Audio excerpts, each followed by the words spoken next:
నా ప్రియమైన దేశవాసులారా, నమస్కారం. మన్ కీ బాత్ మరో ఎపిసోడ్లో ఈ మధ్య మీ అందరితో మళ్ళీ కలుస్తున్నందుకు సంతోషంగా ఉంది. ఎన్నికల హడావిడి నడుస్తోంది.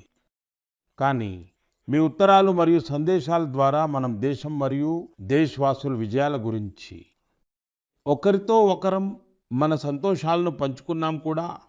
ఈసారి మన్ కీ బాత్ను ప్రారంభిద్దాం. దేశం యొక్క అటువంటి ఒక గొప్ప విజయంతో మిత్రులారా, భారతదేశం విజ్ఞాన శాస్త్రాన్ని ఎల్లప్పుడూ దేశ ప్రగతితో ముడిపెట్టి చూసింది. ఇదే ఆలోచనతో మన శాస్త్రవేత్తలు సివిల్ న్యూక్లియర్ ప్రోగ్రాంను ముందుకు తీసుకువెళ్తున్నారు. వారి కృషితో ఈ కార్యక్రమం రాష్ట్ర నిర్మాణంలో కీలక పాత్ర పోషిస్తోంది. దీనివల్ల మన ఇండస్ట్రియల్ గ్రోత్కు, ఎనర్జీ సెక్టార్కు, హెల్త్ కేర్ సెక్టార్కు చాలా ప్రయోజనం చేకూరింది. వ్యవసాయం నుండి ఆధునిక ఇన్నోవేటర్లకు కూడా భారత్ సివిల్ న్యూక్లియర్ ప్రోగ్రాం చాలా సహాయపడింది. మిత్రులారా, కొద్ది రోజుల క్రితం మన న్యూక్లియర్ శాస్త్రవేత్తలు మరో గొప్ప విజయంతో భారతదేశ గౌరవాన్ని పెంచారు. తమిళనాడులోని కల్పక్కంలోని ఫాస్ట్ బ్రీడర్ రియాక్టర్ క్రిటికాలిటీని సాధించింది. వాస్తవానికి క్రిటికాలిటీ అనేది ఒక దశ. ఈ దశలో రియాక్టర్ మొదటిసారిగా సెల్ఫ్ సస్టైనింగ్ న్యూక్లియర్ చైన్ రియాక్షన్లో విజయం సాధిస్తుంది. ఈ దశకు అర్థం రియాక్టర్ ఆపరేషన్ ఫేజ్కు చేరుకుందని. భారతదేశ్ న్యూక్లియర్ ఎనర్జీ జర్నీలో ఇది ఒక చారిత్రాత్మక మైలురాయి. మరో గొప్ప విషయం ఏమిటంటే, ఈ అణు రియాక్టర్ పూర్తిగా స్వదేశీ సాంకేతికతతో నిర్మించబడింది. మిత్రులారా, దీనిని బ్రీడర్ రియాక్టర్ అని ఎందుకు అంటారు? దీని వెనుక కూడా ఒక కారణం ఉంది. ఇది శక్తి ఉత్పత్తితో పాటు భవిష్యత్తు కోసం కొత్త ఇంధనాన్ని కూడా అదే తయారు చేసుకుంటుంది. మిత్రులారా, నేను 2024 మార్చిలో కల్పక్కంలో రియాక్టర్ కోర్ లోడింగ్కు సాక్షిగా నిలిచిన సమయం కూడా నాకు గుర్తుంది. భారత్ అణు కార్యక్రమానికి అమూల్యమైన సహకారం అందించిన వారందరికీ నేను అభినందనలు తెలియజేస్తున్నాను. దేశవాసుల జీవితాలను మెరుగ్గా, సులభంగా మార్చడానికి వారి ప్రయత్నం చాలా ప్రశంసనీయం. దీనివల్ల వికసిత భారత్ అనే మన సంకల్పానికి కూడా ఒక కొత్త శక్తి లభిస్తుంది. నా ప్రియమైన దేశవాసులారా, మన్ కీ బాత్లో ఈ రోజు నేను అదృశ్యమైన ఒక శక్తి గురించి మాట్లాడాలనుకుంటున్నాను. అది లేకుండా మన జీవితం ఒక్క క్షణం కూడా గడవదు. ఇదే శక్తి భారతదేశాన్ని ముందుకు నడిపిస్తోంది. ఇదే మన పవన్ శక్తి. మన ప్రాచీన గ్రంథాలలో ఇలా చెప్పబడింది: వాయుర్వా ఇతి వ్యష్టిః, వాయుర్వై సమష్టిః. అనగా వాయువు కేవలం ఒక తత్వం కాదు, ఇది జీవశక్తి. మిత్రులారా, ఇది సమష్టి శక్తి. ఈ రోజే ఈ పవన్ శక్తి భారతదేశ అభివృద్ధికి కొత్త కథను రాస్తోంది. భారతదేశం ఇటీవల పవన్ శక్తి అంటే విండ్ ఎనర్జీలో గొప్ప విజయాన్ని సాధించింది. ఇప్పుడు భారతదేశ్ విండ్ ఎనర్జీ జనరేషన్ కెపాసిటీ 56 గిగావాట్లకు పైగా పెరిగింది. గత ఒక్క సంవత్సరంలోనే దాదాపు 6 గిగావాట్ల కొత్త సామర్థ్యం జోడించబడింది. విండ్ ఎనర్జీలో భారతదేశం వేగంగా ముందుకు సాగుతోంది మరియు ప్రపంచం కూడా మన వైపు చూస్తోంది. మిత్రులారా, ఈరోజు భారతదేశం విండ్ ఎనర్జీ కెపాసిటీలో ప్రపంచంలో 4వ స్థానంలో ఉంది. ఇది మన ఇంజనీర్ల కృషి, ఇది మన యువత శ్రమ, ఇది దేశ సామూహిక సంకల్పానికి నిదర్శనం. మిత్రులారా, గుజరాత్, తమిళనాడు, మహారాష్ట్ర, రాజస్థాన్, దేశంలోని అనేక రాష్ట్రాలు ఈ రంగంలో తమ సత్తా చాటుతున్నాయి. గుజరాత్లోని కచ్, పఠాన్, బనస్కాంత వంటి ప్రాంతాలు ఒకప్పుడు కేవలం ఎడారిగా కనిపించేవి. ఈరోజు అక్కడ పెద్ద రెన్యూవబుల్ ఎనర్జీ పార్కులు నిర్మించబడుతున్నాయి. దీని ప్రయోజనం యువతకు అందుతోంది, కొత్త అవకాశాలు ఏర్పడుతున్నాయి. కొత్త నైపుణ్యాలు అభివృద్ధి చెందుతున్నాయి. ఉపాధికి కొత్త మార్గాలు తెరుచుకుంటున్నాయి. మిత్రులారా, భారతదేశ అభివృద్ధికి సౌర మరియు పవన్ శక్తి అవసరం. ఇది కేవలం పర్యావరణానికి సంబంధించిన విషయం కాదు. ఇది మన భవిష్యత్తుకు భద్రత. ఇందులో మనందరి పాత్ర ఉంది. మనం విద్యుత్ను ఆదా చేయాలి. మనం స్వచ్ఛమైన శక్తి, క్లీన్ ఎనర్జీని స్వీకరించాలి. దేశంలో ప్రతి స్థాయిలో ఇలాంటి ప్రయత్నాలు అవసరం. ఎందుకంటే వీటితోనే పెద్ద మార్పు వస్తుంది. మిత్రులారా, మే నెల ప్రారంభం ఒక పవిత్రమైన సందర్భంతో కాబోతోంది. కొద్ది రోజుల్లోనే మనం బుద్ధ పూర్ణిమ జరుపుకోబోతున్నాం.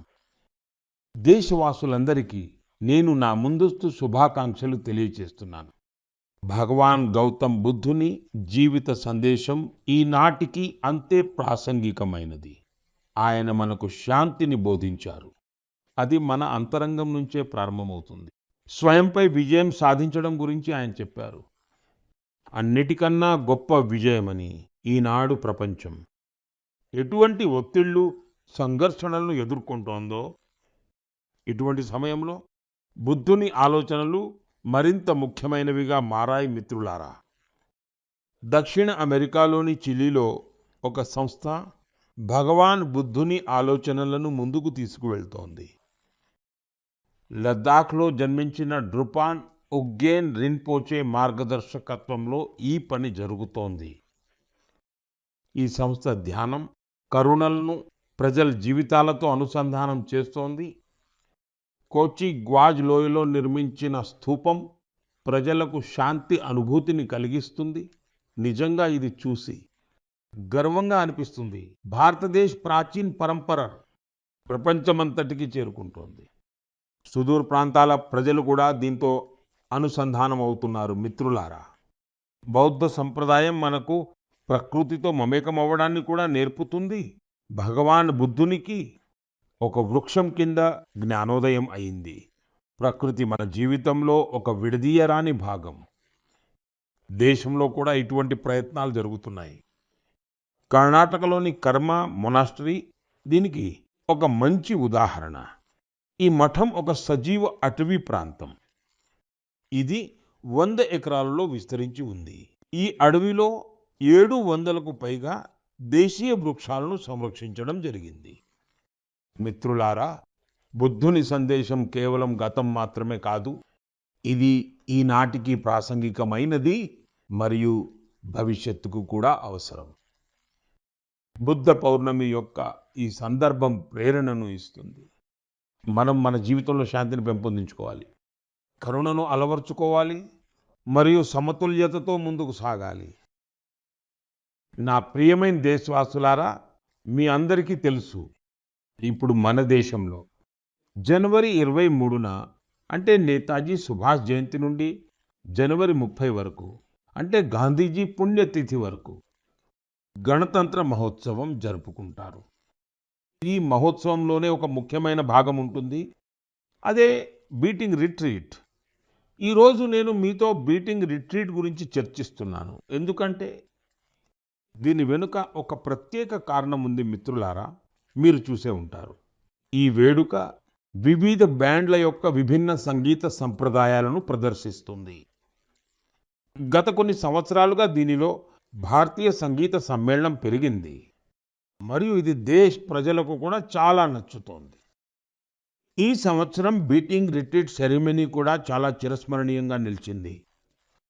ఎయిర్ ఫోర్స్, ఆర్మీ, నేవీ మరియు సిఏపిఎఫ్ బ్యాండ్లు చాలా మంచి ప్రదర్శన ఇచ్చాయి.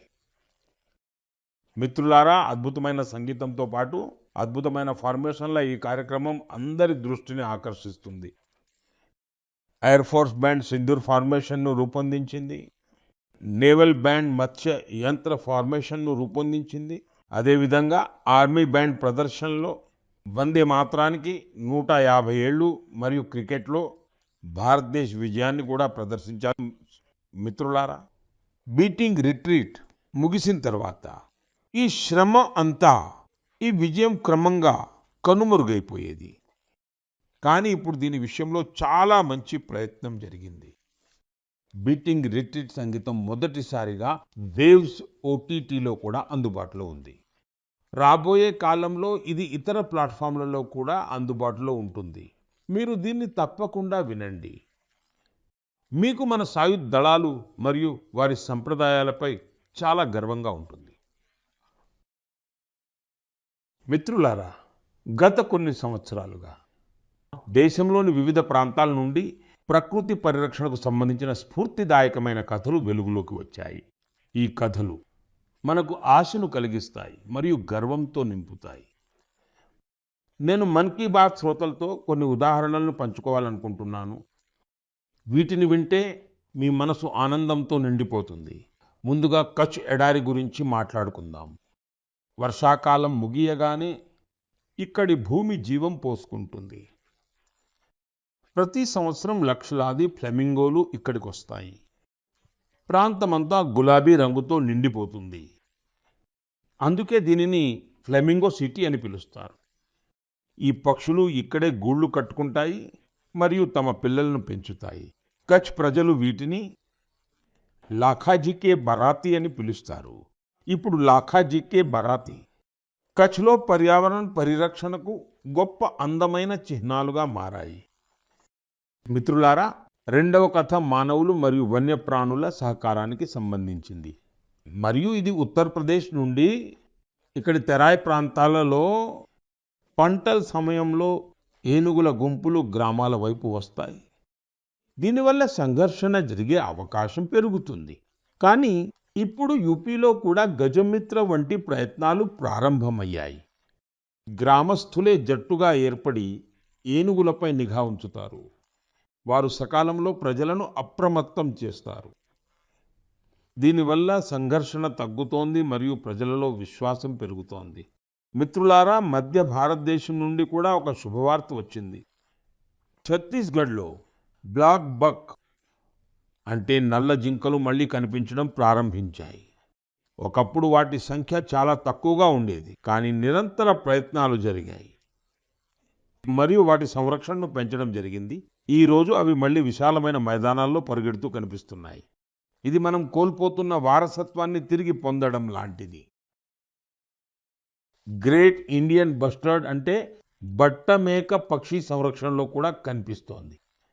ఈ పక్షి మన ఎడారి ప్రాంతాలకు ఒకప్పుడు గుర్తింపుగా ఉండేది, కానీ ఒకానొక సమయంలో దీని సంఖ్య చాలా తగ్గిపోయింది. పరిస్థితి ఎంతవరకు వచ్చిందంటే ఈ పక్షి అంతరించిపోయే దశకు చేరుకుంది.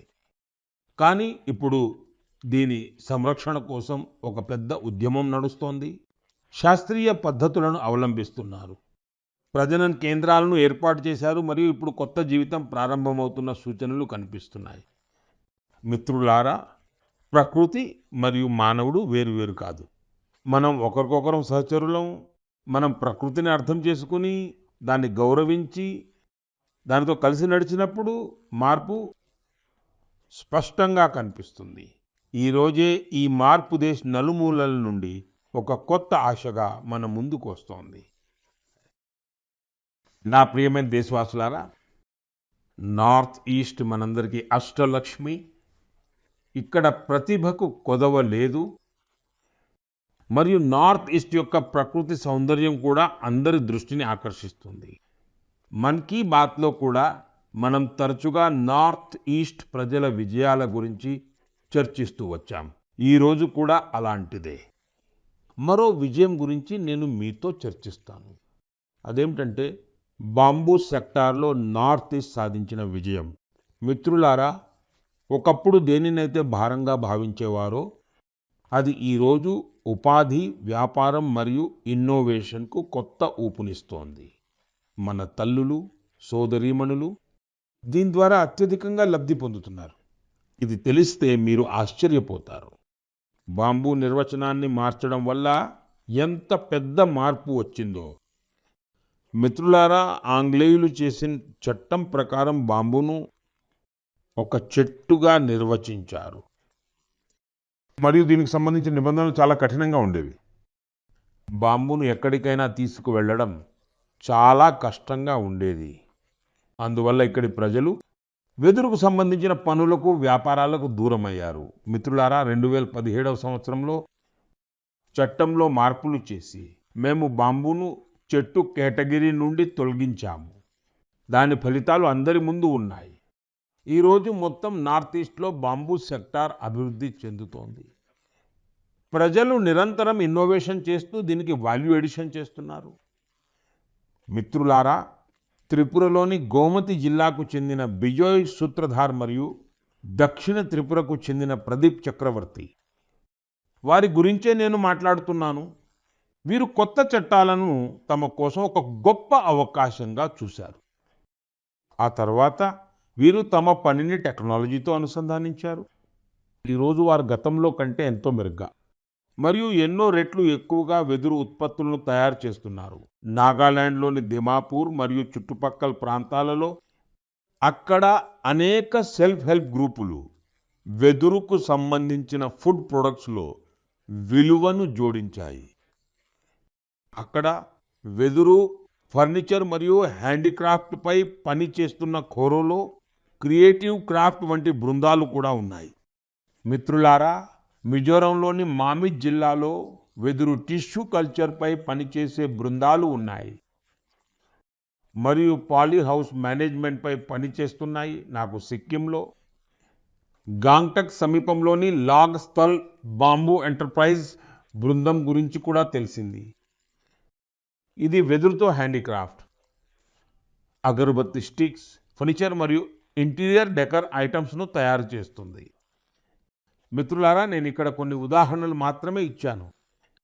దేశంలో బ్యాంబూ సెక్టార్ విజయాల జాబితా చాలా పెద్దది. నార్త్ ఈస్ట్కు చెందిన ఏదో ఒక వెదురు ఉత్పత్తిని తప్పకుండా కొనాలని నేను మీ అందరినీ కోరుతున్నాను.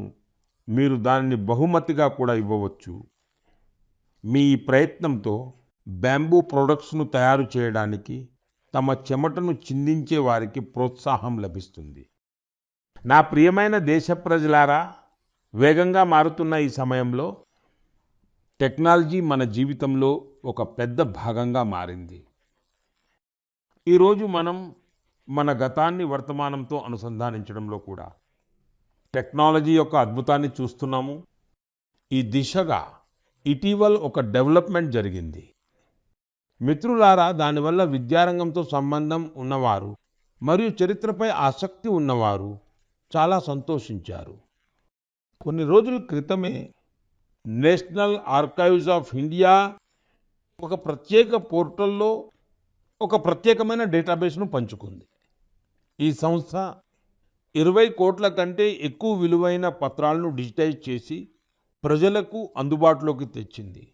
వాటిలో కొన్ని చాలా ఆసక్తికరంగా ఉన్నాయి. 7వ శతాబ్దానికి చెందిన గిల్గిత్ మాన్యుస్క్రిప్ట్లు భోజ్పత్రాలపై వ్రాయబడ్డాయి. ఇక్కడ మీకు 8వ శతాబ్దానికి చెందిన ఒక ఆసక్తికరమైన గ్రంథం శ్రీ భువాలయ్ కూడా చూడవచ్చు. అంకెలపై ఆధారపడిన ఈ గ్రంథం ఒక గ్రిడ్ రూపంలో ఉంటుంది. రాణి లక్ష్మీబాయికి సంబంధించిన కొన్ని ముఖ్యమైన పత్రాలను కూడా మీరు ఇక్కడ చూడవచ్చు. వీటి ద్వారా 1857లో ఆమె తీసుకున్న కొన్ని నిర్ణయాల గురించి తెలుస్తుంది. ఇవి ఆమె పరాక్రమాన్ని తెలియజేస్తాయి. నేతాజీ సుభాష్ గారి గొప్ప అభిమానులైన వారికి ఇక్కడ నేతాజీ గారి జీవితం, ఆజాద్ హింద్ ఫౌజ్ మరియు ఆయన ప్రసంగాలకు సంబంధించిన అనేక డాక్యుమెంట్స్ ఉన్నాయి.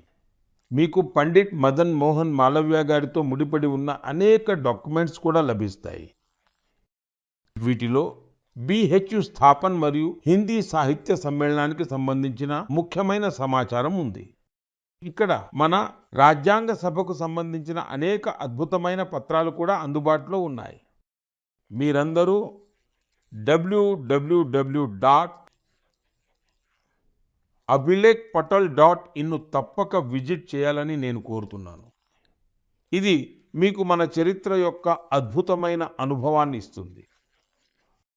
మిత్రులారా, ఒక్కసారి ఊహించండి, మీరు ప్రపంచవ్యాప్తంగా ఉన్న అత్యంత ప్రతిభావంతుల మధ్య ఉన్నారు. మీ వద్ద గణితానికి సంబంధించిన చాలా కఠినమైన ప్రశ్నలు ఉన్నాయి. వాటిని పరిష్కరించడానికి కేవలం 4.5 గంటల సమయం మాత్రమే ఉంది.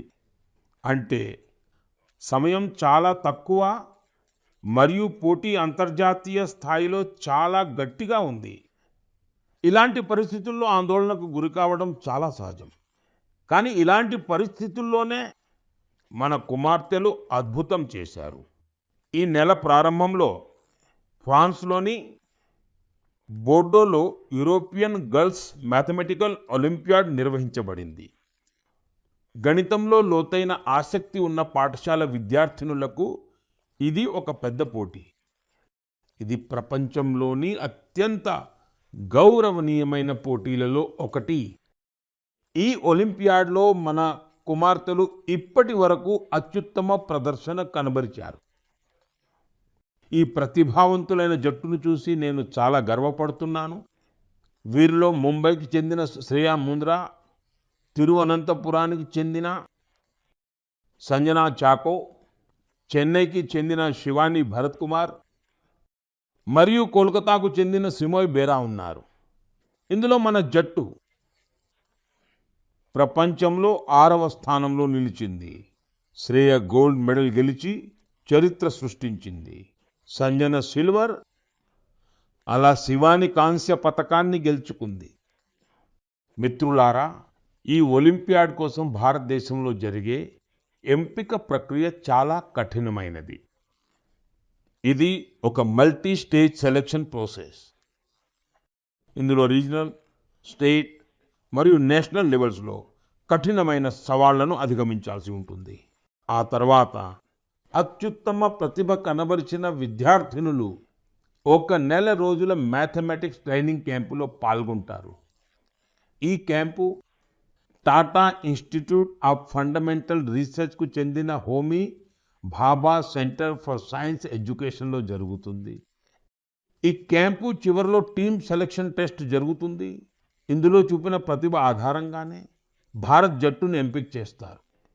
మిత్రులారా, ప్రతి సంవత్సరం దేశవ్యాప్తంగా సుమారు 6 లక్షల మంది విద్యార్థినులు ఈ మ్యాథమెటికల్ ఒలింపియాడ్ ప్రోగ్రాంలో పాల్గొంటారు.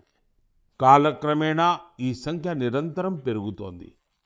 అంటే దేశంలోని కుమార్తెల్లో ఒలింపియాడ్ యొక్క ఈ కల్చర్ వేగంగా ప్రాచుర్యం పొందుతోంది.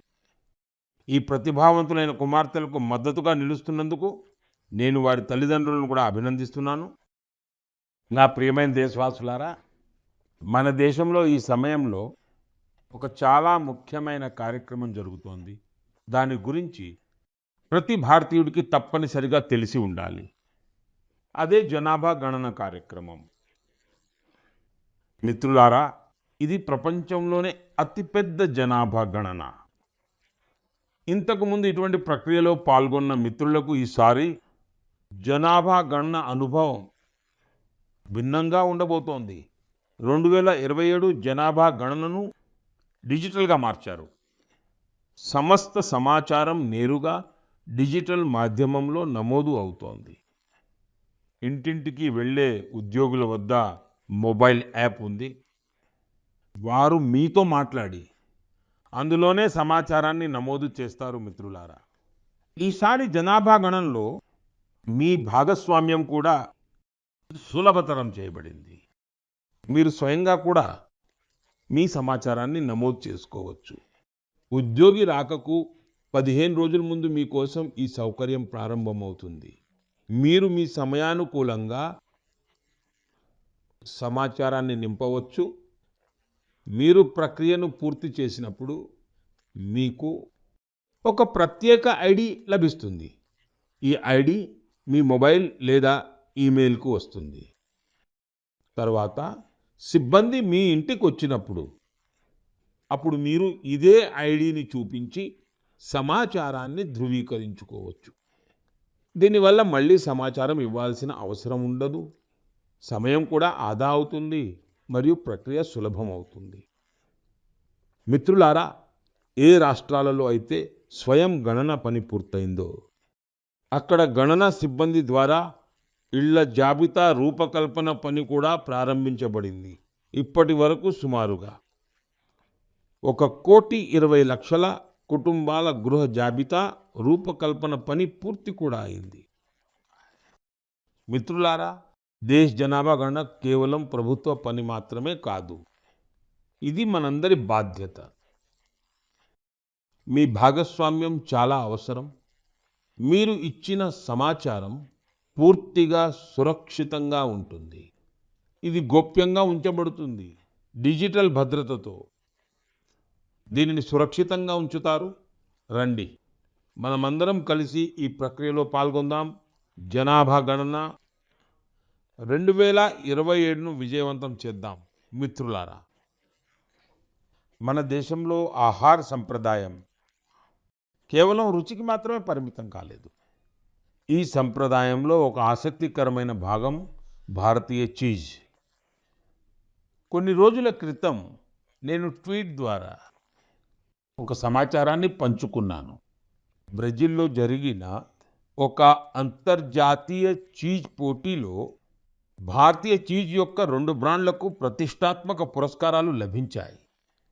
ఈ విజయం గురించి సోషల్ మీడియాలో కూడా చాలా చర్చ జరిగింది.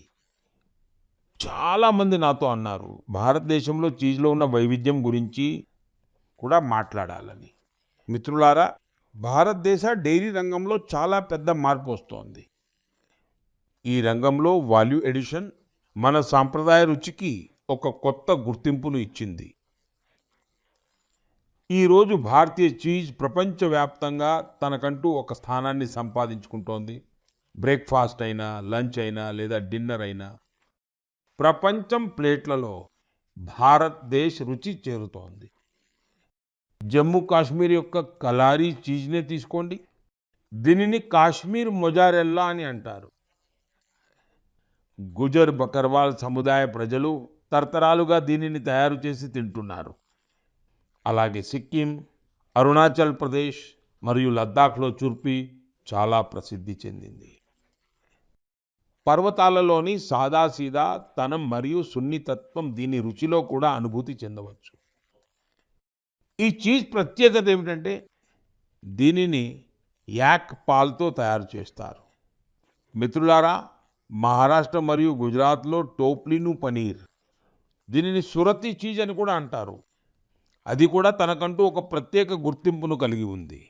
నేను ఇక్కడ కొన్ని పేర్లను మాత్రమే ప్రస్తావించాను, కానీ మన దేశంలో ఈ రుచుల ప్రపంచం చాలా విస్తృతమైనది. ఈరోజు ఈ సంప్రదాయానికి కొత్త బలం చేకూరుతోంది. అనేక భారతీయ కంపెనీలు ఈ రంగంలో పెట్టుబడులు పెడుతున్నాయి.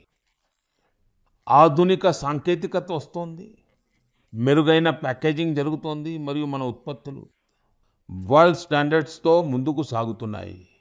దీని ఫలితంగానే భారతీయ చీజ్ ఇప్పుడు దేశ సరిహద్దులను దాటి ప్రపంచ మార్కెట్లకు మరియు రెస్టారెంట్లకు చేరుకుంటోంది. ఈరోజు మనం లోకల్ నుండి గ్లోబల్ గురించి మాట్లాడుతున్నాము. అందులో భారతీయ చీజ్ ఉదాహరణ మనకు ముందున్న మార్గాన్ని చూపిస్తుంది. నాకు నమ్మకం ఉంది, భారతదేశ రుచి, భారతదేశ సంప్రదాయం మరియు భారతదేశ నాణ్యత ప్రపంచ ప్రజలకు ఒక కొత్త అనుభూతిని ఇస్తుంది మరియు భారతదేశంతో ఒక కొత్త బంధాన్ని కూడా ఏర్పరుస్తుంది. నా ప్రియమైన దేశవాసులారా, ఈ నెలలో దేశంలోని అనేక ప్రాంతాలలో నూతన సంవత్సరంతో సహా అనేక పండుగలు జరుపుకున్నారు. మరికొద్ది రోజుల్లో మే 9వ తేదీన పోచిషే బైశాఖ్ సందర్భంగా మనం గురుదేవ్ ఠాగూర్ జయంతిని జరుపుకుంటాము. గురుదేవ్ బహుముఖ ప్రజ్ఞాశాలి. ఆయన ఒక గొప్ప రచయిత మరియు గొప్ప ఆలోచనాపరుడు కూడా. ఆయన అనేక ప్రసిద్ధ సంస్థలకు కూడా రూపునిచ్చారు. గురుదేవ్ ఠాగూర్ ప్రజల కోసం అటువంటి పరిశ్రమలకు మద్దతు ఇచ్చేవారు. వాటిలో స్థిరమైన ఉపాధి లభించడంతో పాటు గ్రామాల సంక్షేమం కూడా జరగాలి. వారి రవీంద్ర సంగీతం ప్రభావం నేటికి ప్రపంచవ్యాప్తంగా నిలిచి ఉంది. నాకు శాంతి నికేతన్ యాత్రలు చిరస్మరణీయంగా నిలిచిపోయాయి. ఇది ఆయనే స్థాపించిన ఇన్స్టిట్యూషన్. దానిని ఆయన పూర్తి అంకిత భావంతో పెంచి పోషించారు. ఆయనకు మరోసారి నా వినమ్ర శ్రద్ధాంజలి. మిత్రులారా, మే నెల 1857 నాటి ప్రథమ స్వాతంత్ర సంగ్రామాన్ని కూడా గుర్తు చేస్తుంది. భారతమాత యొక్క వీర పుత్రులందరికీ నేను నమస్కరిస్తున్నాను. వారు ప్రజలలో దేశభక్తి భావాన్ని జాగృతం చేశారు. ఈ సమయం పాఠశాల పిల్లలకు సెలవుల కాలం కూడా. వారు తమ సెలవులను పూర్తిగా ఆస్వాదించాలని, ఈ వేసవి కాలంలో కొత్త విషయాలు నేర్చుకోవడానికి ప్రయత్నించాలని నేను కోరుతున్నాను. మీరందరూ మీ ఆరోగ్యం పట్ల కూడా పూర్తి జాగ్రత్త తీసుకోండి. వచ్చే నెలలో కొన్ని కొత్త విషయాలతో మీతో మళ్ళీ కలుస్తాను. దేశవాసుల కొన్ని కొత్త విజయాలతో కూడా చాలా చాలా ధన్యవాదాలు. నమస్కారం.